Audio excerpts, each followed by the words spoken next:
সেখানকার ফাজিলপুর নামক একটি গ্রাম এটি। এই গ্রামেই প্রায় 100 মিটার রাস্তা এখানে নদীগর্ভে বিলীন হয়ে গেছে। দর্শক, আমি যদি একটু আপনাদেরকে দেখাতে চাই একটু সামনে গিয়ে। দর্শক, আসলে এই সড়কটি একদিনে এভাবে বিলীন হয়ে যায়নি, এটি দীর্ঘদিন ধরে বিলীন হয়েছে। দীর্ঘদিন ধরে নদী ভাঙ্গন চলে আসছে। এই এলাকার যারা জনসাধারণ রয়েছেন তারা এখানে অভিযোগ করেছেন যে দীর্ঘদিন যাবৎ এই যে কুশিয়ারা নদীটি রয়েছে, সে কুশিয়ারা নদীটির কবলে পড়েছে এই ফাজিলপুর গ্রামটি। আমি যদি আরেকটু আপনাদেরকে জানিয়ে তাহলে একটু বলবো আপনাদেরকে যে এই পুরো ইউনিয়নটি আসলে নদী গর্ভে বিলীন হওয়ার পথে। দর্শক, আমরা একটু এখানে কথা বলার চেষ্টা করব।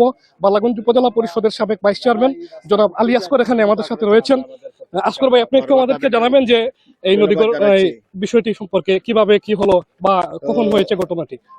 আমি যেটা বলতে চাই, আসলে নদী ভাঙ্গনের কারণেই আমাদের আরো কিছু স্পট আছে যেগুলা জরুরি ভিত্তিতে এগুলা পানি উন্নয়ন বোর্ড থেকে এগুলা মানে ব্যবস্থা নিতে হইব। যদি ব্যবস্থা না নেওয়া হয়, শুধু আজকেই ফাজিলপুর ভাঙ্গে নাই, আমার মনে হয় জালালপুর, কৈলনপুর বিভিন্ন জায়গায় আরো স্পট রয়েছে যেগুলা জরুরি ভিত্তিতে পানি উন্নয়ন বোর্ড এবং সরকারের ঊর্ধ্বতন দায়িত্বশীল যারা রয়েছে তারা যদি বিহিত ব্যবস্থা না নেয় তাহলে আমাদের এই এলাকার জন্য বিশাল একটা সমস্যা দেখা দিবে এবং আমাদের আকাঙ্ক্ষিত আমাদের সেই এই এলাকার মানুষের আশার আলো যে এই রাস্তা কুশিয়ারা ডাইক সেটা ধ্বংস হয়ে যাচ্ছে। সেজন্য আমি আমার পক্ষ থেকে, এলাকার পক্ষ থেকে আমি সরকারের ঊর্ধ্বতন দায়িত্বশীলদেরকে দৃষ্টি আকর্ষণ করে বলতে চাই, জরুরি ভিত্তিতে আমার এই এলাকার এই নদী ভাঙ্গন থেকে আমাদের এলাকাকে রক্ষা করার জন্য আমি জোর দাবি জানাচ্ছি। অনতিবিলম্বে আমাদের আজকের যেখানে আমরা এসেছি সেই ফাজিলপুর ব্রিজ সহ আমাদের রাস্তা পুরোটা রাস্তায় চলে গিয়েছে, সেই রাস্তাটা জরুরি ভিত্তিতে সেই রাস্তাটা মেরামতের ব্যবস্থা করার জন্য আমি সরকারের প্রতি জোর দাবি জানাচ্ছি। আমাদের একটু বলুন যে আসলে আপনি জনপ্রতিনিধি হিসেবে দীর্ঘদিন এখানে দায়িত্ব পালন করেছেন, কি জানেন আসলে সরকারি পর্যায়ে কি রকমের এখানে মেরামতের বা কোন প্রক্রিয়া এখন মেনটেন করা হচ্ছে? আসলে আমরা অতীতে আমি 14 সালে 22 সালে নির্বাচিত হয়েছিলাম এবং নির্বাচিত হওয়ার পরেই এই রাস্তার জন্য আমি আমার প্রাণপণ চেষ্টা করে আমি আমার উদ্দেশ্য আল্লাহ তাআলা পূরণ করেছিল, যার মাধ্যমে হোক আমার রাস্তা সম্পূর্ণ হয়েছিল। তখন দেখেছি আসলে সরকারের যে বিভিন্ন সেক্টর রয়েছে সেখানে আমরা অনেক সময় দাবিগুলা তুলি, কিন্তু সেই দাবিগুলা যথাসময়ে কাজ হয় নাই। যেমন পানি উন্নয়নের কাজ, তার যে সময় পানি আসে তখন পানির কাজ করে, এছাড়া তো কাজ তখন তো সেটা কাজ হবে না, সেটা তো সেই টাকাটা সরকারের দেওয়া হাজার হাজার কোটি টাকা বিভিন্নভাবে নষ্ট হয়ে যাচ্ছে। আমি মনে করি যে সরকার যদি সচেতন হয়, সরকারের ঊর্ধ্বতন মহল যদি সচেতন হয়, আমার মনে হয় যে একটি কাজ হাতে নেওয়ার সাথে সাথে যদি এটা টেন্ডার করে একজন কন্ট্রাক্টরকে বুঝিয়ে দেওয়া হয় এবং সঠিকভাবে তদারকি করা হয়, ঊর্ধ্বতন মহল থেকে এবং ইঞ্জিনিয়ার অফিস থেকে যদি তাদের তদারকি করা হয় এবং জেলা থেকে যদি তদারকি করা হয় তাহলে কাজের গতি বাড়বে। নতুবা আমরা দেখেছি অতীতে অনেক সময় কাজ দেওয়া হয়, সেই কাজ অনেক দিন চলে যাচ্ছে কিন্তু সেই কাজের কোনো সম্পূর্ণ হয় না এবং দেখার মতো মানুষের অভাব রয়েছে। আমি বর্তমান নতুন সরকারকে, ইউনুস সরকারের দায়িত্বশীলদেরকে অনুরোধ করতে চাই যে আমরা উন্নতিশীল একটি দেশ হতে হলে আমরা সবাই সচেতন হতে হবে, দায়িত্বশীল হতে হবে, নিঃস্বার্থভাবে আমরা কাজ করতে হবে, দুর্নীতি মুক্তভাবে আমরা কাজ যদি করি আমার বিশ্বাস আমাদের দেশ অনেক দূরে এগিয়ে যাবে এবং আমাদের যে সমস্যাগুলো রয়েছে অতি অল্প সময়ের ভিতরে আমাদের সমস্যা সমাধান হওয়ার সম্ভাবনা রয়েছে। এটা এই রাস্তা, এই ব্রিজের আজকে আমরা শুনেছি যে আজকে নদী ভেঙে গিয়েছে এবং এর আগ থেকেও আমার লোকাল চেয়ারম্যান সাহেব, এলাকার মানুষ যারা রয়েছে, আমরা ঊর্ধ্বতন দায়িত্বশীলদের সাথে আমরা অনেক আলোচনা করেছি। আমি নিজেই ইঞ্জিনিয়ার সাহেব, ইউনো সাহেবের সাথে কথা বলেছি যে আমাদের এই রাস্তা যে কোনো সময় চলে যেতে পারে, আপনারা বিহিত ব্যবস্থা নেন। তো জানি না তারা কি ব্যবস্থা নিয়েছেন, যে ব্যবস্থা যদি দ্রুত গতিতে উপযুক্ত ব্যবস্থা নেওয়া হতো আমার মনে হয় আজকে হয়তো আমাদের এই ব্রিজটা জায়গায় থাকতো এবং এই রাস্তাটা আমাদের ভেঙে যেত না।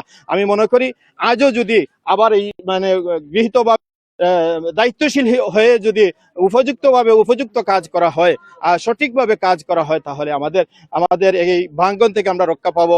আমাদের ইউনিয়নের অনেক জায়গায় ভাঙ্গন রয়েছে, সেই ভাঙ্গন থেকে আমরা মুক্তি চাই। সেজন্য সরকারের ঊর্ধ্বতন দায়িত্বশীলদেরকে আমরা অনুরোধ করব, দৃষ্টি আকর্ষণ করে বলতে চাই যে দয়া করে আমাদের দিকে দৃষ্টি দেন এবং আপনারা যে দফতরের দায়িত্বশীল রয়েছেন সবাই আসুন আমাদের এই কাজকে দ্রুতভাবে আমাদের কাজ সম্পূর্ণ করার জন্য আপনাদের প্রতি আমি আপনাদের মাধ্যমে সরকারের প্রতি উদারত আহ্বান জানাচ্ছি।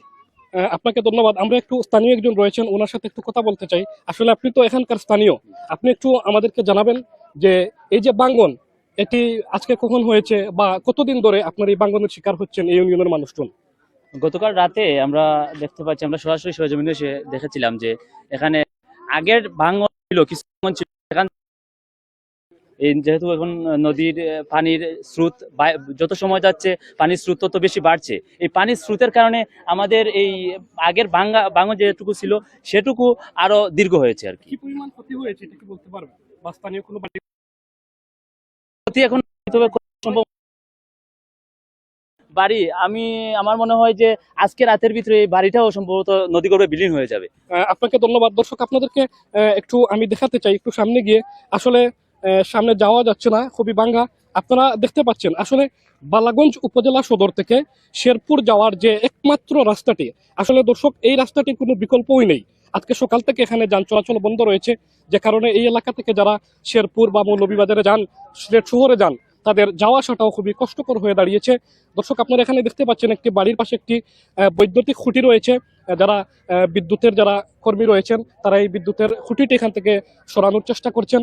দর্শক, আপনারা আসলে দেখতে পাচ্ছেন যে এই যে ফাজিলপুর গ্রামের যে কালভার্টটি আপনারা দেখতে পাচ্ছেন, কালভার্টের অপর প্রান্তে আসলে পুরো রাস্তাটাই আমরা দেখতে পাচ্ছি নদীগর্ভে বিলীন হয়ে গেছে। যদি ওই পারে যাওয়া সম্ভব হতো আমি আপনাদেরকে দেখাতাম।